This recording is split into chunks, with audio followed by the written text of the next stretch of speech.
Alas 12 na po ng tanghali at 1 Balita Pilipinas na.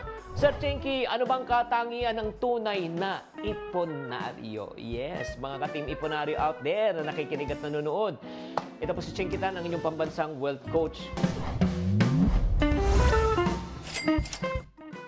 Ito lang po, ang importante po talaga, lalo na kung gusto nyo talagang umunlad at guminhawa ang iyong buhay, matuto ka munang mag-ipon.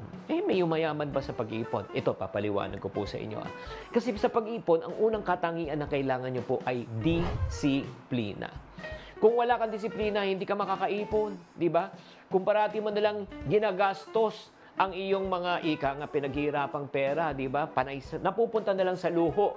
Alam niyo yung ending, ikaw ay luluha. Kapag may disiplina ka, hindi basta-basta magpapadala sa tukso. Kaya nga tinatawag na impulse buying. So, ika nga makakapagtabi ka. Pangalawa, syempre kung ikaw ay iponaryo, kailangan po magsakripisyo. When you say sakripisyo, yung pagiging matipid. Ang pagiging kuripot, makatuwirang kuripot. Ikaw ay nagtatabi ka, di ba? Nagsasakripisyo ka ngayon para meron kang pwedeng dukutin sa kinabukasan. Opo, walang masama na maging kuripot.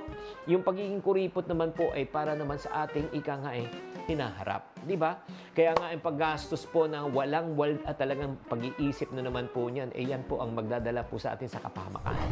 At pangatlo po, syempre, di ba? Kung ikaw ay isang tunay na iponaryo, kailangan po pagkakaroon ng tamang plano. Di ba?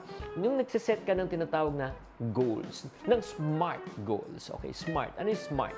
Kailangan goals po natin ay specific, measurable, achievable, readable, at time-bounded po. Specific, kailangan alam po natin kung magkano po ang iniipon natin. Para saan po? Measurable, nasusukat po natin. Di ba? At syempre, achievable. Mag-umpisa kahit sa maliit, kahit sa 20-20 lang, pwede na. Syempre, relevant. Ang ibig sabihin ng relevant, dapat po ayon sa iyong plano. Gusto mo ba magbayad ng utang? Gusto mo ba mag-travel? Gusto mo ba magkaroon ng bagong cellphone? At time-bounded, dapat po may time limit. Para naman may target po tayo. At syempre naman, napakalaga. Aside from disiplina, tamang mindset, di ba? At the same time, sakripisyo, kailangan po may pagtsatsaga at dedikasyon. Ang pag-abot po ng financial goal ay hindi po madalian. Meron siyang proseso. Hindi minamadali ito. Kaya nga, kung gusto mo magtagumpay, huwag kang susuko. Kahit na mahirap po ang pinagdadaanan natin, feeling mo wala pong nangyayari po ngayon dahil sa maliit ng iniipon mo. Dahil maliit lang kinikita mo. Pero ito magandang balita. Ngayon, maliit lang kinikita mo at natututo ka mag-ipon. Darating ang panahon. Pag malaki na ang kinikita mo, malaki na ang iyong maiipon.